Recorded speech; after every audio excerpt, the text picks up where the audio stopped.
नमस्कार, आप देख रहे हैं अब तक टाइम्स। हम पहुंचे हुए हैं कांग्रेसी नेता जोगिंदर नलवी के यहाँ पर और इनके निवास पर आज कांग्रेस की प्रदेशाध्यक्ष कुमारी शैलजा पहुंची हैं।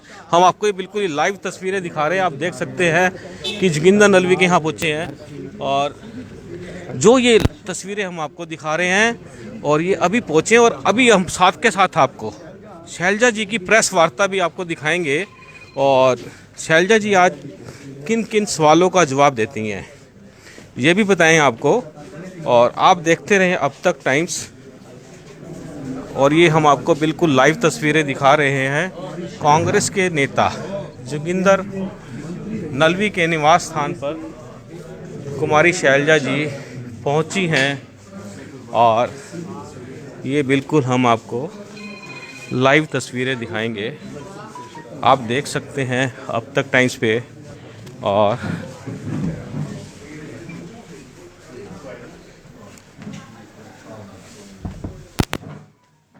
ये बिल्कुल अभी पत्रकार वार्ता शुरू होने वाली है। और जी नमस्कार जी, बढ़िया जी जी।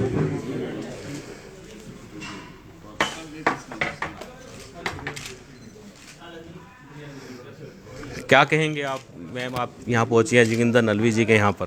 बधाई है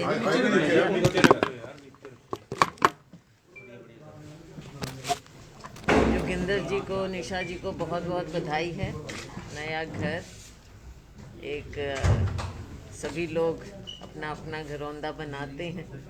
वैसे तो गांव में भी इनके यहाँ कई बार गए हैं, लेकिन खुशी है यहाँ पर शहर में भी इन्होंने एक पड़ाव बनाया है। अच्छा है साथियों से मिलने का, यहाँ पर घुलने मिलने का एक और अच्छा मौका रहेगा, जगह रहे। भगवान इनको खुशियाँ दे और नए घर में इनका परिवार ये सब और फलें जी। मैम, कांग्रेस का एक सम्मेलन कार्यक्रम चल रहा है किसान आंदोलन को लेकर, क्या कहना चाहेंगे उसके बारे में। ये हमारा कार्यक्रम देशव्यापी है, राज्यव्यापी है। पूरे प्रदेश भर में हम जगह जगह हर ब्लॉक में, हर असेंबली में सम्मेलन कर रहे हैं और इसके बाद हम ज़िला स्तर पर भी करेंगे और उसके पश्चात राज्य स्तर का एक सम्मेलन होगा। आज के दिन जो सबसे बड़ा मुद्दा हमारे सबके सामने है वो है जो किसानों के साथ, मजदूरों के साथ ज़्यादती हो रही है और ये 3 काले कानून के रूप में जो भारतीय जनता पार्टी सरकार, मोदी सरकार ने हमारे किसान मजदूर को ऐसा काला तोहफा दिया है जिससे सभी लोग त्रस्त हैं। ना केवल किसान मजदूर लेकिन हर एक नागरिक, क्योंकि इनके साथ जो भी होता है उससे हमारी अर्थव्यवस्था प्रभावित होती है और हर एक नागरिक प्रभावित होता है और यही आज के दिन नज़र आ रहा है। मैम, एक अभी रिसेंटली एक जेपी दलाल का एक किसानों के जो बलिदान की बात की जा रही थी, उसको लेकर एक जो उन्होंने प्रेस कॉन्फ्रेंस करके और बड़ा ही टिपिकल से बयान दिए हैं, आपत्तिजनक, उसके आपत्तिजनक दिए हैं, जो वो काफ़ी दुर्भाग्यपूर्ण माना जा रहा है इस तरह की बातचीत करना। क्या कहना चाहेंगे इसके बारे में आप। कोई भी व्यक्ति ऐसी सोच रखे वो ही दुर्भाग्यपूर्ण है, लेकिन ऐसी बात कहे सोच कर आप देखते हैं कि कैसी मानसिकता इससे साफ नज़र आती है। जो कोई सरकार का प्रतिनिधि ऐसी बात कहे तो इसका मतलब तो ये है कि सारी सरकार की, सत्ता पक्ष की यही सोच है ऊपर से नीचे तक, और शायद यही कारण हो, यही मानसिकता हो, यही सोच हो जिसके कारण प्रधानमंत्री जी ने आज तक किसी भी किसान के जान जाने पर, जबकि 200 के करीब आंकड़ा जाने को हो रहा है, किसी भी जान जाने पर उन्होंने आज तक दुख प्रकट नहीं किया है, खेद प्रकट नहीं किया है। तो कोई बात ऐसी होती है जो दिल में होती है, जहन में होती है और वो ज़बान पर आ जाती है। देश दुनिया यही समझेगी कि असलियत इनकी यही है। हाल ही में पेट्रोल और डीजल के बेलगाम भाव बढ़े हैं। रसोई गैस का दाम बेलगाम हो गया और पेट्रोल 100 के करीब पहुंच गया है, तो क्या आप इस मामले में? ये तो जिस तरह से नाम दिया गया था उज्ज्वला, तो इससे आपको नज़र आ रहा है कि कितना उज्जवल लोगों की ज़िंदगी हो रही है, महिलाओं की कितनी उज्जवल ज़िंदगी ये कर रहे हैं। हर रोज़ कीमत बढ़ाते हैं, चोर रास्ते से बढ़ता है, सब्सिडी मिलती नहीं, सब्सिडी ख़त्म होती जाती है। तो ये क्या तोहफा है। और आप आंकड़े बताएंगे देश के सामने, ये आंकड़े आने चाहिए, सरकार को बताना चाहिए कि कितने लोगों को उज्ज्वला से फ़ायदा पहुंचा था और उसके बाद में कितने लोग रिफ़िल के लिए आते हैं। ये सारी बात सामने आनी चाहिए। पेट्रोल डीजल की जहाँ तक बात है, अब देखते हैं कि ये भी चोर रास्ते से रोज़ बढ़ता चला जाता है। देश के सामने, नागरिकों के सामने कोई पारदर्शिता नहीं है कि ये क्यों बढ़ रहा है, क्या कारण है कि आप इतना बोझ आम नागरिक पर डाल रहे हैं। और जब ऐसे कीमत बेलगाम बढ़ती चली जाती है तो इसका पूरी अर्थव्यवस्था पर असर पड़ता है। ट्रांसपोर्ट सेक्टर है, निजी की बात मैं नहीं कहूँगी, निजी तो सबको साफ नज़र आता है, जिसने अपने स्कूटर में, मोटरसाइकिल में, गाड़ी में पेट्रोल डीजल डालना है उसको तो साफ दिखता है क्योंकि उसकी जेब से जा रहा है। दूसरा चोर रास्ते से जा रहा है, क्योंकि ट्रांसपोर्ट सेक्टर में कीमतें बढ़ेंगी तो हर एक चीज़ की कीमत बढ़ जाएगी। तो हर तरह से ये आम नागरिक की जेब पर डाका डाला। शैलजा जी, विकास के नाम पर जो वोट मांगे गए थे जनता से, लेकिन आज जो है भेदभाव की एक राजनीति की जा रही है, उसके लिए क्या कहना चाहेंगे प्रदेश में? ये भेदभाव तो साफ नज़र आ रहा है, कहीं भी आप जाकर देख लीजिए। विकास नाम की वैसे भी कोई चीज़ नहीं है। मुझे आप बता दें, आप करनाल में हैं, सीएम सिटी में हैं, सीएम सिटी को क्या मिला है जो पहले कार्य शुरू हुए थे और अभी भी सारा शहर में जो हाल है, बदहाली है, तो क्या सीएम सिटी का फ़ायदा और क्या हम ये कहें कि भेदभाव भी आम नागरिकों में भी भेदभाव हो रहा है। तो ये विकास क्या है? विकास कहीं वैसे भी नज़र नहीं आता, कहीं है तो इस तरह से लॉपसाइडेड विकास हो रहा है। हम हाईवे पर ही देख लें, इस हाईवे का क्या हाल है, दिल्ली से निकल के आप देखो क्या हाल है इस हाईवे का।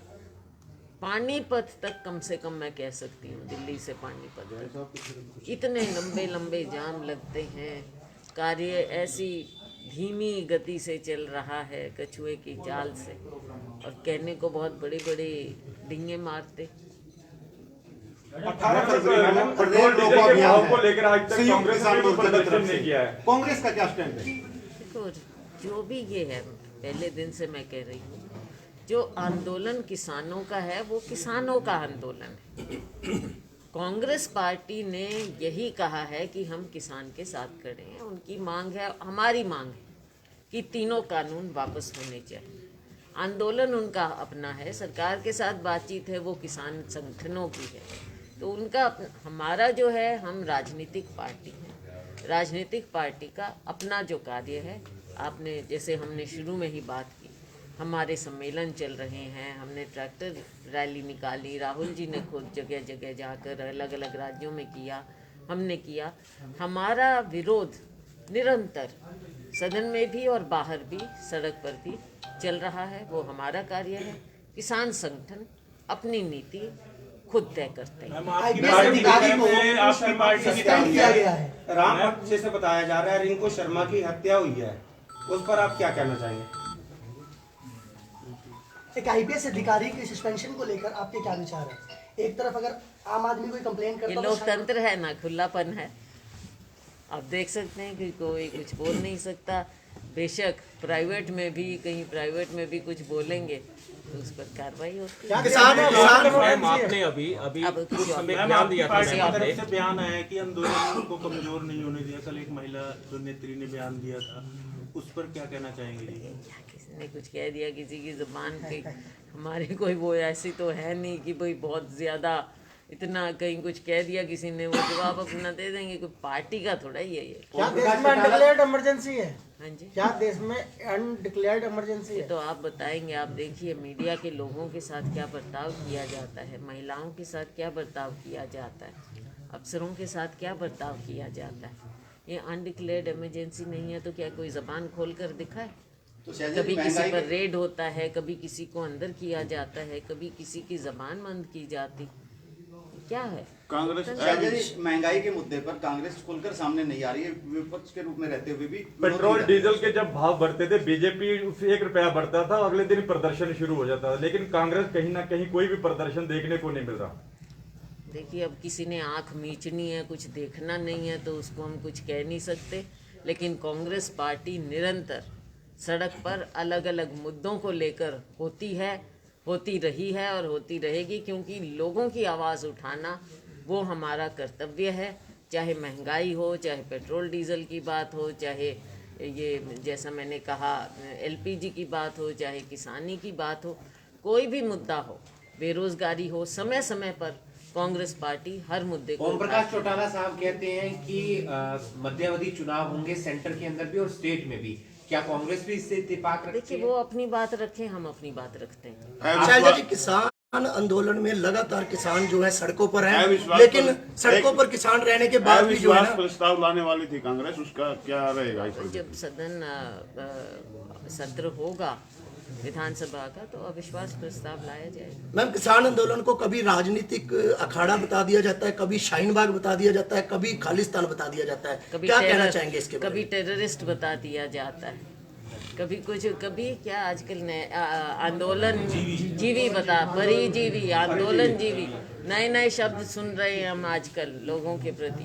ये क्या मंशा समझते हैं मैडम इसके एक पीछे? लोकतंत्र है, लोकतंत्र में ये सुप्रीम कोर्ट ने भी माना है कि अपनी आवाज़ विरोध प्रदर्शन करने का सबका हक होता है।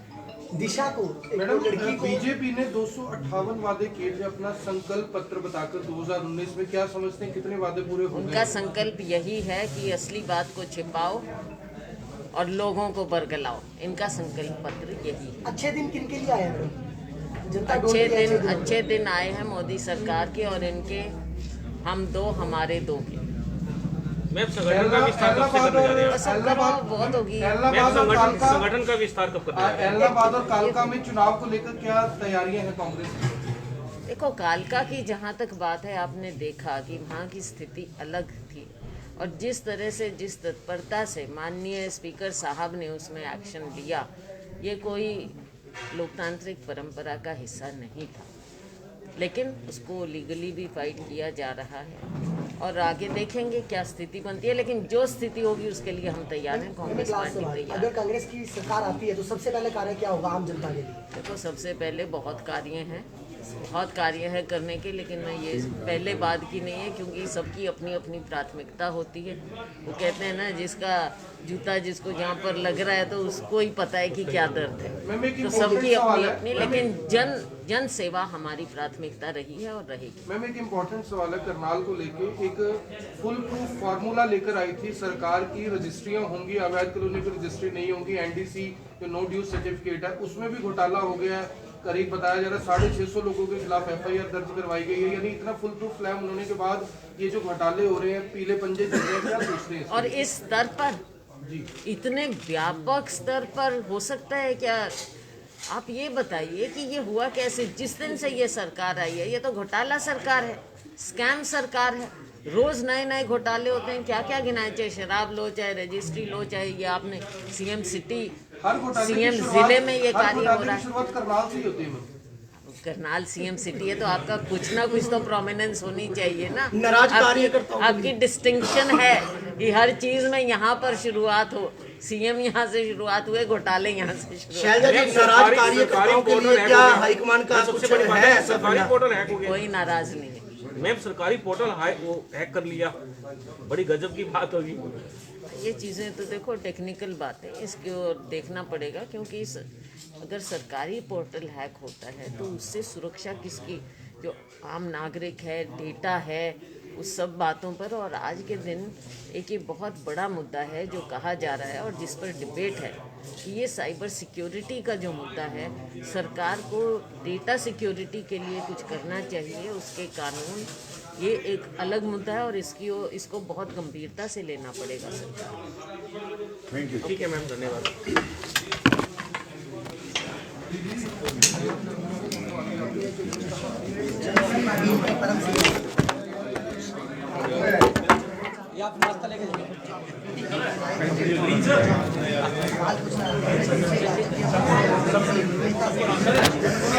दोस्तों, ये थी कांग्रेस की प्रदेशाध्यक्ष कुमारी शैलजा, जिन्होंने कांग्रेसी नेता जोगिंदर नली के निवास स्थान पर पत्रकारों से बात की और काफ़ी सवालों का जवाब दिया।